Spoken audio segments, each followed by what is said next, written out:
This morning we're talking about the readings for the fifth Sunday in Ordinary Time, so February 4th, 2024.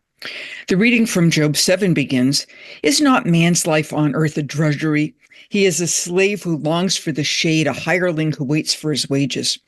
For Job, the human condition is work without joy, drudgery without freedom." The reading from 1 Corinthians 9 reinforces this impression with its notice that Paul makes himself a slave to all.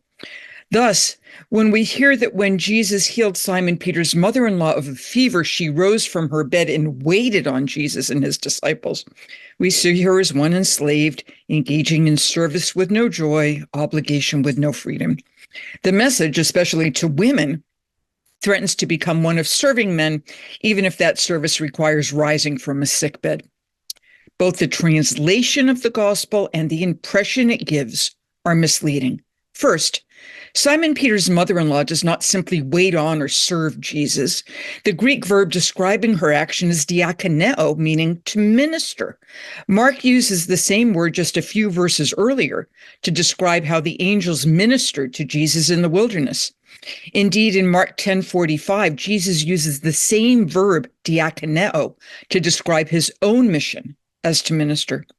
Second, there's no reason to assume that Simon Peter's mother-in-law ministered only to men. Mark 15:4 uses the same word, diakoneo, to describe the women at the cross who not only followed Jesus, but also ministered to him when he was in Galilee. These women likely accompanied Jesus to Peter's home.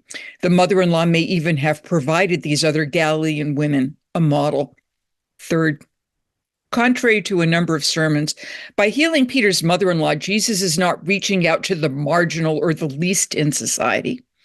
While the first century was patriarchal, as is in fact the 21st century, Mark shows us here that women were part of larger family systems, that they have access to their own resources, that they're not hidden behind screens or relegated to women's quarters.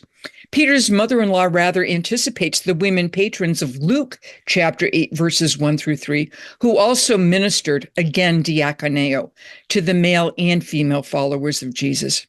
Fourth, the mother-in-law's ministry is not simply about serving food or more broadly about hospitality. It includes spiritual comfort, as the angels provided, financial support, as the patrons in Luke 8 show, and teaching, as Phoebe the deacon in Romans 16 demonstrates.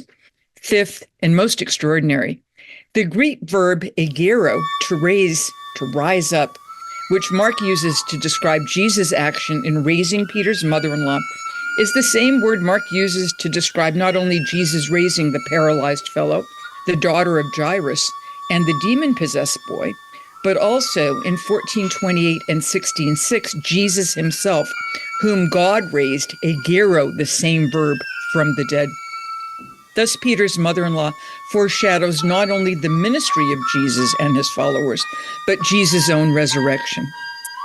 Rather than relegate Simon Peter's mother-in-law to a role of drudgery or enslavement, we should celebrate her leadership in showing others how to act, in anticipating the office of deacon, and in foreshadowing Jesus' own ministry and resurrection.